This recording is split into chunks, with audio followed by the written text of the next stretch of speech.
नमस्कार, अजय चतुर्वेदी। आज हम लोग चर्चा के लिए इकट्ठा हुए हैं। मामला है ईडी और ईडी पर सुप्रीम कोर्ट का जो लगाम खींचने की जो कोशिश हुई है, उसके तहत हम आज चर्चा करेंगे धन शोधन निवारण अधिनियम के क्रियान्वयन की राजनीति और उच्चतम न्यायालय। वार्ताकार कानून विशेषज्ञ, संविधान विशेषज्ञ, बनारस हिंदू विश्वविद्यालय लॉ फैकल्टी के डीन रहे, साथ ही साथ देश भर की तमाम ऐसी संस्थाएं जिनका कि संविधान और कानून से सरोकार है, उन सभी संस्थाओं के सर्वोच्च पद पर भी आप रह चुके हैं प्रोफेसर MP सिंह। तो हम सीधे लिए चलते हैं और इस चर्चा को आरंभ करते हैं। सर, आपका बहुत बहुत स्वागत है। जैसा कि आपने अभी हाल में देखा भी होगा और लगातार जिस तरह से पिछले कुछ सालों से ईडी को एक हथियार बना लिया गया था, ईडी हो, CBI हो, इनकम टैक्स हो, इन सभी को हथियार बना लिया था दिल्ली की सत्ता ने। लेकिन अभी हाल में जो 2-3 फैसले सुप्रीम कोर्ट की तरफ से आए हैं, खास तौर पर अगर हम चर्चा करें तो जस्टिस VR गवई के नेतृत्व वाली जो पीठें हैं, उन्होंने जो फैसले सुनाए हैं उस पर हम आपसे कुछ जानना चाहेंगे। ये जो PMLA एक्ट है, जिसके तहत तमाम सारी छूट मिली हुई थी ईडी को, और इसकी क्या संवैधानिक व्याख्या क्या है, किस तरह से उसको समझा जा सकता है? चतुर्वेदी जी, इस विमर्श के लिए आपको बहुत धन्यवाद। और हमारी बात सुनने के लिए जो हमारे दर्शक और श्रोता हैं, उन सबको मेरा नमस्कार। देखिए, आप द्वारा चयनित विषय पर, मतलब prevention of money laundering act, उसका जो वर्तमान में साहिब मसनद है मोदी साहब, उनके द्वारा ईडी के माध्यम से राजनीतिक दुरुपयोग,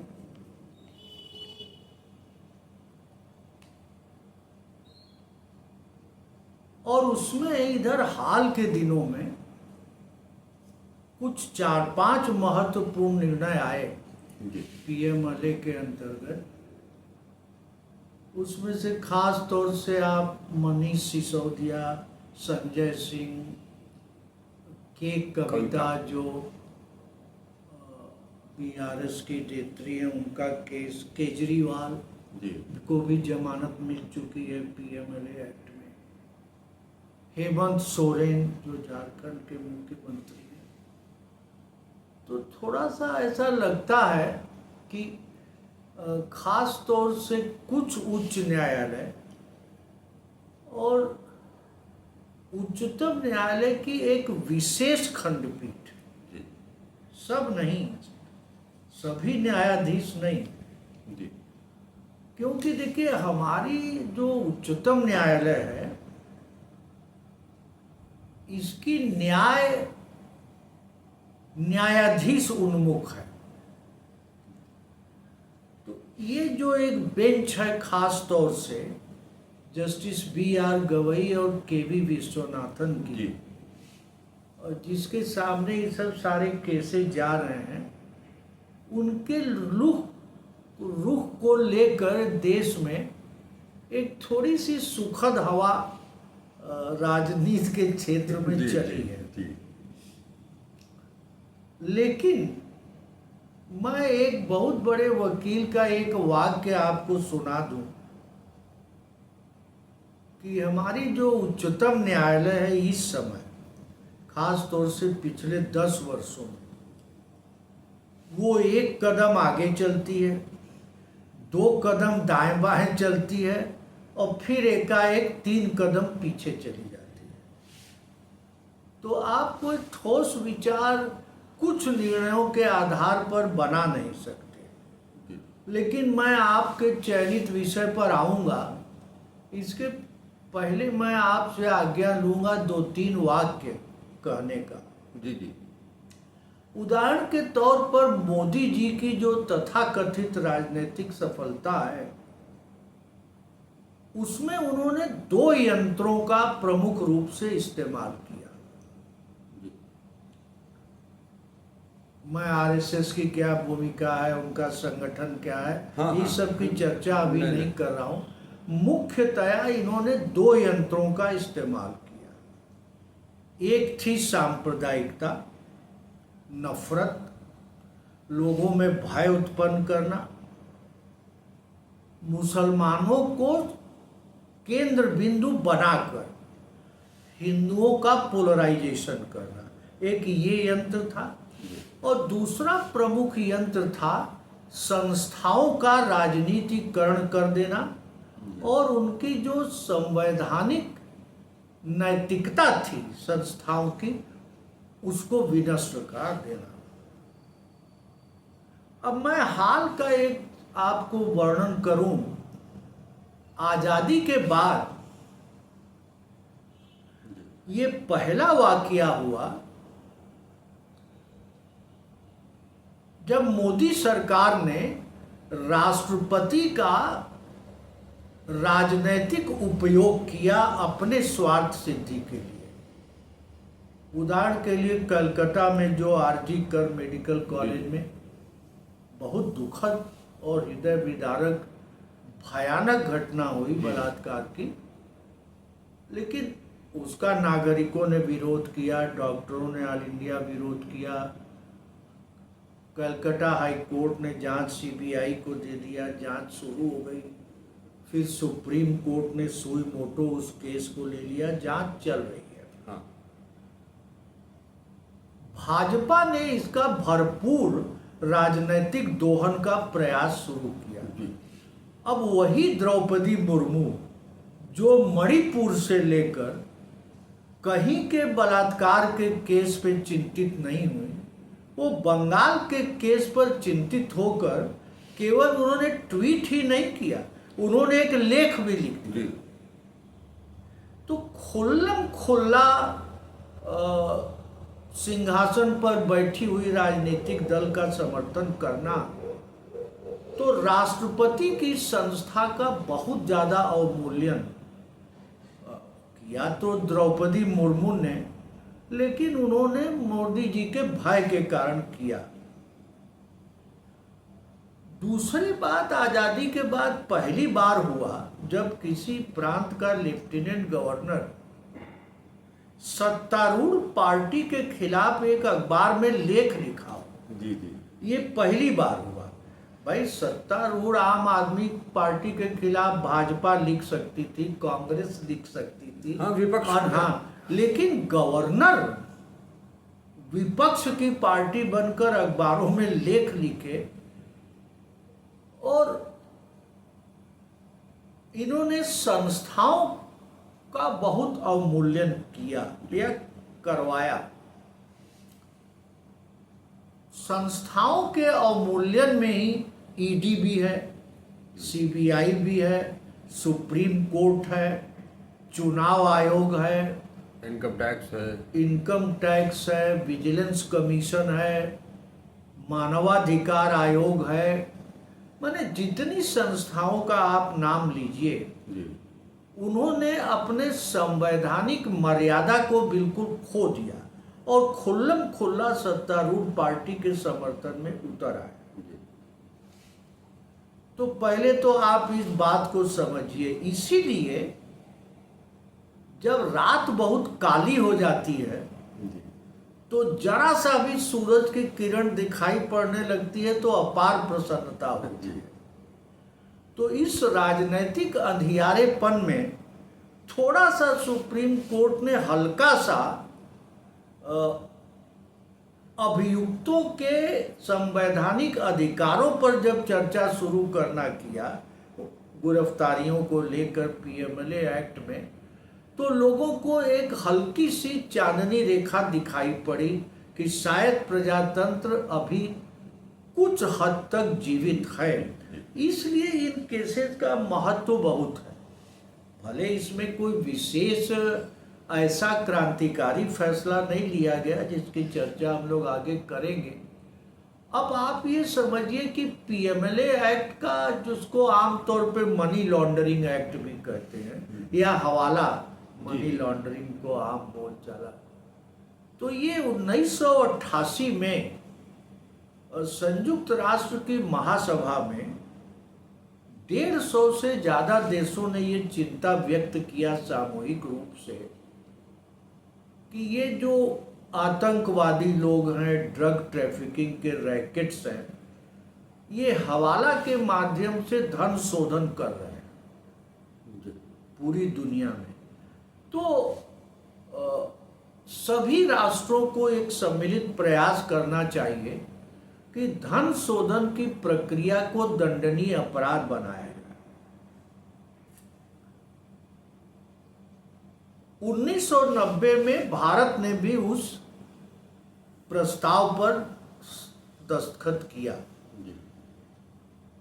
और उसके बाद सन 2002 में ये जो आप कह रहे हैं धन शोधन निवारण अधिनियम पारित किया गया।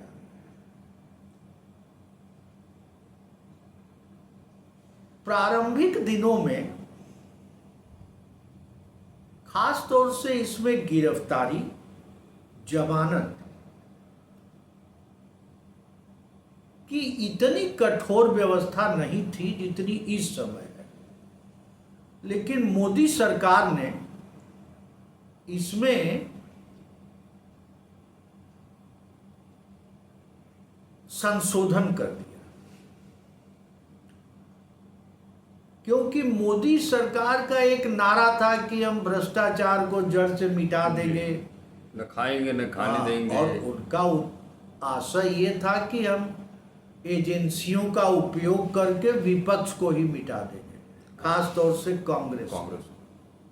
कहा भी था उन्होंने कांग्रेस मुक्त। हाँ, कांग्रेस मुक्त, बाद में विपक्ष मुक्त हो गया। और अगर भ्रष्टाचारी भाजपा में आ जाए तो वो ठीक है, तो पवित्र आदमी है, ईमानदार आदमी है, राष्ट्र प्रेमी है। भाजपा की वॉशिंग मशीन में वो धुल जाता। हाँ, वो तो हम नहीं कर सकते, नेता लोग करते हैं। ये बात थी। तो 2018 में सुप्रीम कोर्ट ने इसकी गिरफ्तारी और जमानत की धाराओं को अनकॉन्स्टिट्यूशनल घोषित कर दिया।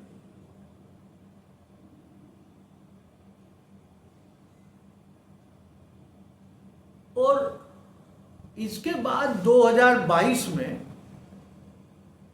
एक है, सुप्रीम कोर्ट के जज अब रिटायर हो गए, अजय माणिक राव खानविलकर, वो वर्तमान सत्ता पक्ष के बड़े सिपहसालार थे न्यायपालिका में, जिनको सरकार ने पारितोषिक के रूप में लोकपाल का अध्यक्ष बना दिया। जैसे अरुण मिश्रा को मानवाधिकार का बना दिया, और वो राज्यसभा का मेंबरशिप दे दिया। हाँ, इसके पहले जो जज साहब थे, गांगुली साहब को। तो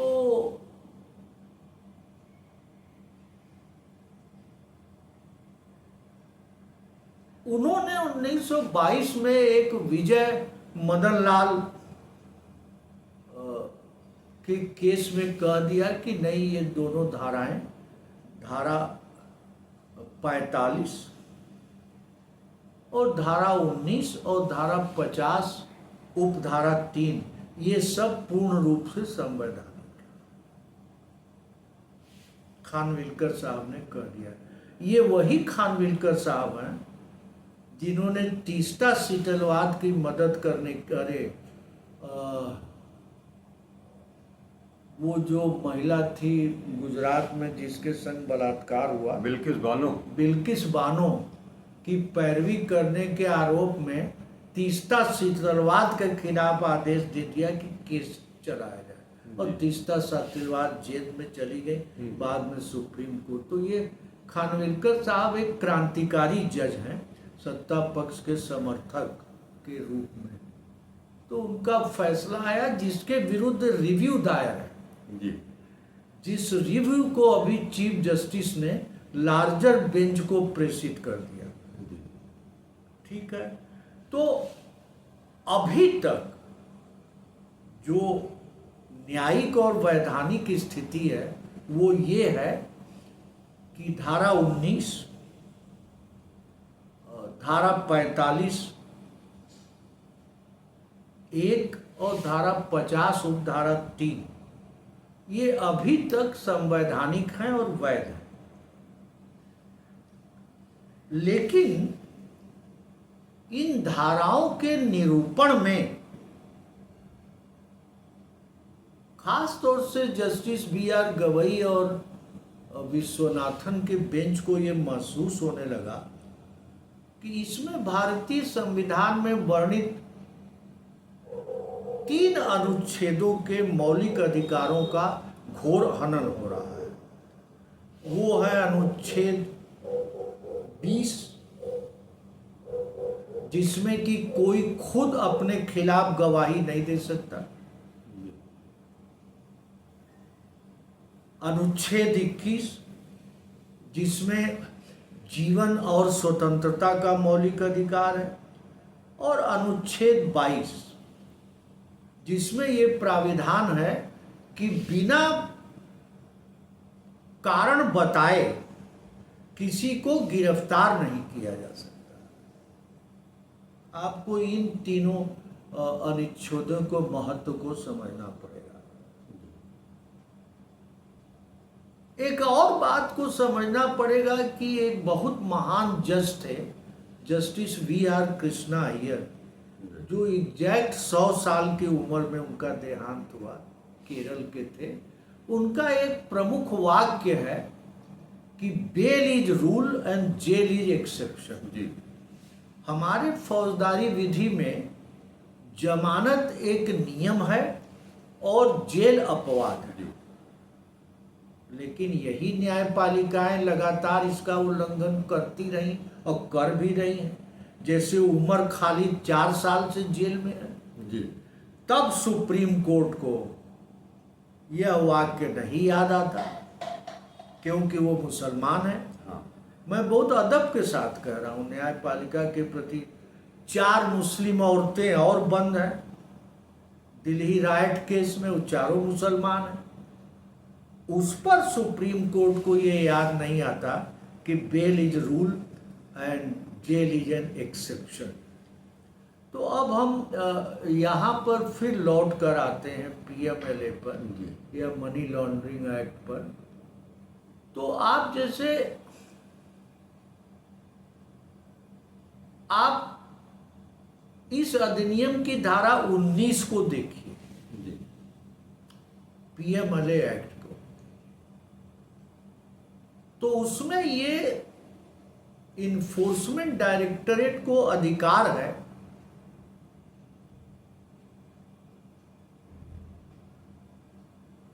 कि वो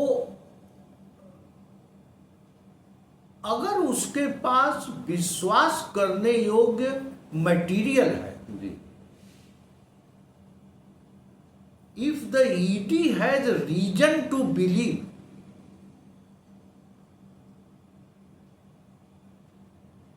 अगर इन्फोर्समेंट डायरेक्टर के पास ये प्रमाण है जिससे उसको विश्वास हो जाए कि अभियुक्त ने धन शोधन का अपराध किया है, रीजन टू बिलीव,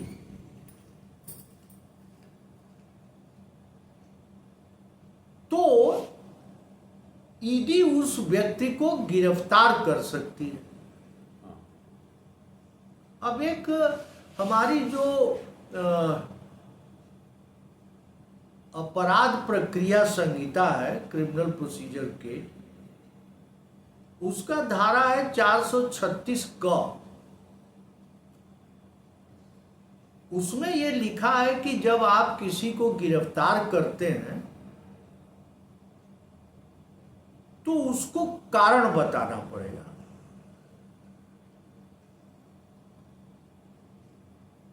और ये बात भारतीय संविधान के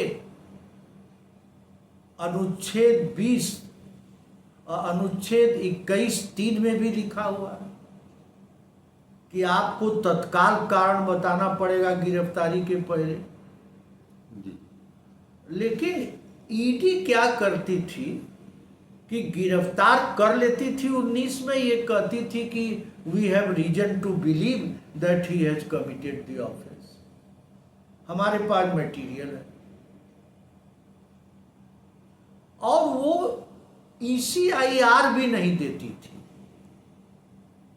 इन्फोर्समेंट केस इंफॉर्मेशन रिपोर्ट। जी। वो अभियुक्त को देती ही नहीं थी। अभियुक्त को पता ही नहीं कि उसने किया क्या है, किस आधार पर गिरफ्तार किया जा रहा है। तो जस्टिस BR गवई और जस्टिस विश्वनाथन का ये कहना था कि आप किसी को बिना कारण बताए नहीं गिरफ्तार कर सकते। और अगर आप कहते हैं कि आपके पास ये विश्वास करने का पर्याप्त कारण है, तो आपको उस कारण को कोर्ट को दिखाना पड़ेगा। ये ऐसा नहीं है कि ईडी अंतर्यामी है और उसको रात में स्वप्न आया कि पर्याप्त कारण है जिस पर हम विश्वास कर रहे हैं। भाई वो क्या कारण है? जैसे मनीष सिसोदिया का केस लीजिए, 1 पैसा बरामद नहीं हुआ।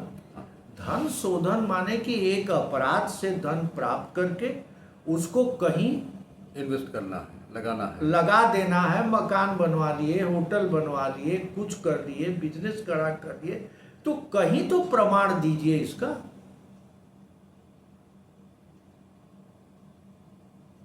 और दूसरी बात कि आप कितने दिन रखेंगे जेल में। 436A में ये लिखा गया है, CRPC में, क्रिमिनल प्रोसीजर कोड में, कि किसी अपराध में जितनी सजा है, मान लीजिए आप PMLA एक्ट का लीजिए तो इसमें सजा है 3 साल से 7 साल तक। आप मनीष सिसोदिया को 17 महीने से जेल में रखे हुए हैं, 3 साल सजा है। आधा से ऊपर तो CRPC में अगर आधा समय कोई व्यक्ति जेल में रह गया तो उसको जमानत मिल जाना चाहिए।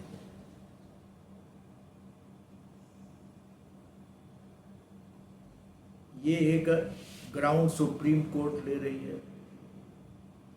सुप्रीम कोर्ट का ये कहना है कि आपका 5000 पेज का रिकॉर्ड है। हाँ। और 593 गवाह हैं, 3 साल से 7 ही तक की सजा है। ये कब तक इस मुकदमे का फैसला होगा, तब तक आप उस व्यक्ति को जेल में रखे रहेंगे। एक तो ये बात हुई। दूसरी बात, एक महत्वपूर्ण धारा है 45(1). वो बहुत कठोर धारा है। उसमें जमानत की 2 शर्तें हैं। एक आप ये समझिए, चतुर्वेदी जी के अपराध के क्षेत्र में एक कॉमन लॉ सिस्टम है जिसको हम फॉलो करते हैं, और एक सिविल लॉ सिस्टम है। कॉमन लॉ सिस्टम कहते हैं एक्विजिटोरियल जस्टिस, क्रिमिनल जस्टिस, और सिविल लॉ जैसे जर्मनी, फ्रांस, नीदरलैंड, ये सब में सिविल लॉ है जिसको इनक्विजिटोरियल कहते हैं। तो सिविल लॉ का सिस्टम है कि अगर आप पर पुलिस ने चार्जशीट लगा दिया तो मुलजिम को प्रमाणित करना पड़ेगा कि हमने अपराध नहीं किया। हमारा सिस्टम दूसरा है। कि अभियोजन पक्ष को प्रमाणित करना पड़ेगा कि मुलजिम ने अपराध किया है beyond all reasonable doubt. PMLA act में जो मोदी साहब ने संशोधन करवाया उसमें उन्होंने हमारे आपराधिक विधि शास्त्र की इस अवधारणा को ही उलट दिया कि जब आप जमानत मांगने जाएंगे तो आपको 2 शर्तों का पालन करना पड़ेगा, पूरा करना पड़ेगा। पहला कि आपको प्रथम दृष्टया ये प्रमाणित करना पड़ेगा कि आपने अपराध नहीं किया है। ये एक सिविल लॉ सिस्टम का क्रिमिनल जूरिस्प्रूडेंस, एक कॉमन लॉ नहीं है जो इंग्लैंड पर आधारित न्यायिक व्यवस्था है। Canada, America, Australia, Sri Lanka, Pakistan, Bangladesh, Bharat, उसको औपनिवेशिक जो राज्य हैं नहीं, जो राज्य बरतानवी साम्राज्यवाद के हिस्से थे, जी, कॉमन लॉ सिस्टम वहां फॉलो किया जाता है।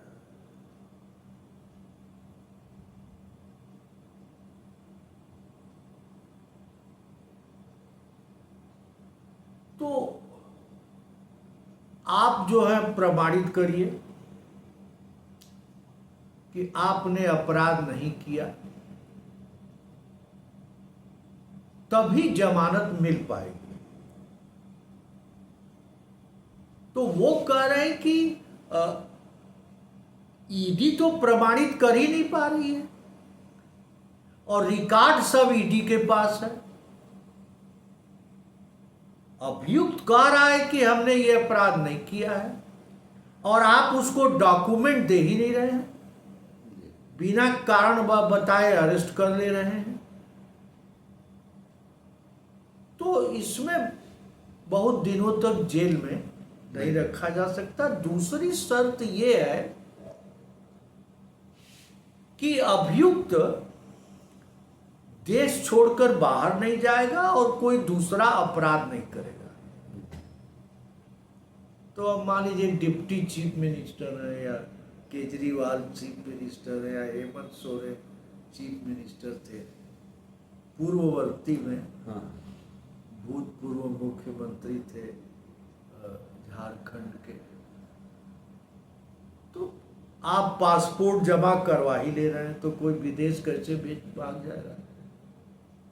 और अपराध कर देगा तो जमानत कैंसिल हो जाएगी। तो कौन बड़ी बात है, कब तक आप जेल में रखेंगे? तो उन्होंने कहा साफ साफ कि यह अनुच्छेद 21 का उल्लंघन है। आप किसी की व्यक्तिगत स्वतंत्रता का उल्लंघन नहीं कर सकते, बिना किसी ठोस प्रमाण के नहीं कर सकते। अब दूसरी बात, एक और धारा है 50 उपधारा 3,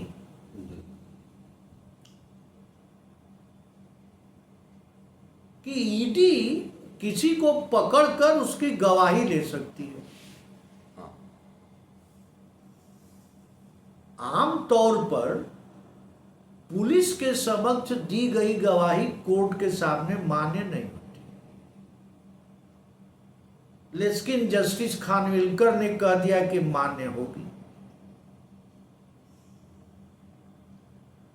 जो कि अनुच्छेद 22(3) का खुला उल्लंघन है। अब जस्टिस गवाई का ये कहना है कि आप किसी को उठा लीजिए। उसने 12 बार नाम नहीं लिया, केजरीवाल का, सिसोदिया का। 13वें बार आपने दबाव डालकर नाम उससे लिवा लिया, उसके अप्रूवर हो गया, वादा माफ गवाह हो गया वो।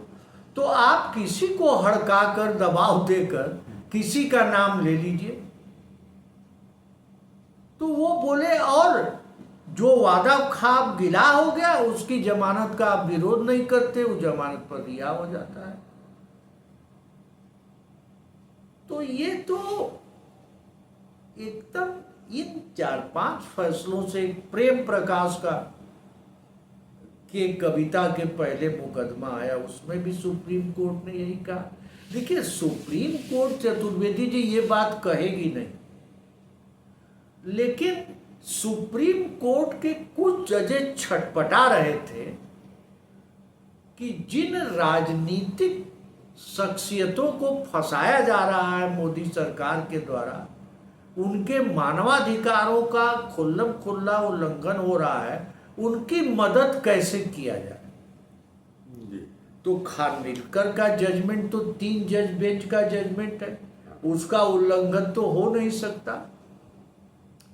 तो जस्टिस BR गवई और विश्वनाथन ने कुछ छोटे छोटे सुराखों को खोजना शुरू किया। आप बात समझ रहे हैं? हाँ। दरवाजा बंद है, लेकिन भारतीय समाज को और राजनीतिक व्यवस्था को थोड़े ऑक्सीजन की जरूरत है, नहीं तो ये व्यवस्था चरमरा कर खत्म हो जाएगा प्रजातंत्र। तो हमको इन न्यायाधीशों की तारीफ करनी चाहिए कि इन्होंने तानाशाही की दीवारों में छोटा छोटा सुराख किया, जिससे थोड़ी ऑक्सीजन मिले और प्रजातंत्र जिंदा रहे।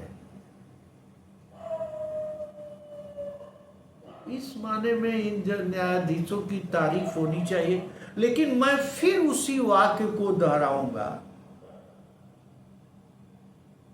कि इससे हमको बहुत नहीं खुश होना है। हाँ, क्योंकि रिव्यू का जो केस है, अगर मान लीजिए बेला त्रिवेदी ऐसे जज के बेंच में पहुंच गया तो खत्म। संजीव खन्ना की बेंच है, वो बहुत कम उम्मीद है कि वो रिव्यू मानेंगे। तो इसलिए इन छोटे छोटे रोशनदानों का बहुत महत्व रहेगा। हाँ, अब तो चीफ जस्टिस भी जाने वाले हैं। हाँ, तो अब तो गवई साहब चीफ जस्टिस हो गए। बीच में 2 महीने के लिए एक बड़ी सुलझी हुई जज आएंगी, बीवी नागरत्ना, लेकिन वो मात्र 2 महीने के लिए। उनसे हम उम्मीद कर सकते थे। उनके पिताजी भी ES वेंकटरमैया चीफ जस्टिस से सुप्रीम कोर्ट की, वो कर्नाटका से हैं। अदरवाइज तो बड़ा मुश्किल है। चलिए सर, आपने हमारे दर्शकों को और मुझे भी इस पूरी जो प्रक्रिया है PMLA की, वो कैसे आई बीच में, उसके पहले क्या स्थिति थी और अब क्या, बीच में उसका जिस तरह से तोड़ मरोड़ करके उसको अमेंड करके लागू किया गया, और उसके बाद बड़े आसान शब्दों में आपने बताया कि वो बंद कमरे में से एक सुराख भर खोला गया है, ताकि प्रजातंत्र किसी तरह से उसको जीवित रखा जा सके। अभी बहुत कुछ आना शेष है, और हम ये चाहेंगे कि हम सब ये उम्मीद करेंगे कि जो प्रजातंत्र के लिए जो ज़रूरी है, वो दरवाज़ा, खिड़कियां खुलें, रोशनदान के बाद वो खिड़कियां खुलें, दरवाजे खुलें, और जो झीनी झीनी सी सुबह की किरण दिखाई दे रही है घने काली अंधेरी रात के बाद, वो सूर्य अपनी पूरी ऊर्जा के साथ क्षितिज पर पसरे और प्रजातंत्र हमारा फिर से जो कुछ सुसुप्ता अवस्था में चला गया था, वो पुनर्जीवित होकर के हम सब के लिए एक खुशनुमा माहौल नहीं, बनाए। सुसुप्ता अवस्था में नहीं गया, उसका गला घोंप दिया गया। जी, इसमें कंफ्यूजन मत रखिए। जी। हाँ, तो हम लोग उसको फिर से पुनर्जीवित करने की कोशिश जो कानून के माध्यम से, संविधान के माध्यम से, इसीलिए शायद इस समय पूरे देश भर में संविधान की चर्चा पिछले कुछ दिनों से ज़्यादा हो रही है, और हम सब उम्मीद करते हैं कि जो लोग इस संविधान की रक्षा के लिए जुटे हुए हैं, उन्हें सफलता मिले। बहुत बहुत शुक्रिया आपका, आपने अपना अमूल्य समय हमको दिया, और अपने दर्शकों से भी हम ये चाहेंगे कि वो इसे सुने होंगे, जिसको सुनेंगे और पूरी तरह से अच्छी तरह से इतनी साफ गोई के साथ इतना बढ़िया विश्लेषण कोई नहीं कर पाएगा। लिहाजा आप उसे खुद भी सुने और औरों को भी सुनाने की कोशिश करें। इसलिए इस वीडियो को लाइक करें, ज़्यादा से ज़्यादा शेयर करें और जो निवेदन मैं हमेशा करता आ रहा हूँ कि अगर अब तक आपने @अजय चतुर्वेदी 842 यूट्यूब चैनल को सब्सक्राइब नहीं किया है तो उसे सब्सक्राइब जरूर करें। नमस्कार, अजय चतुर्वेदी।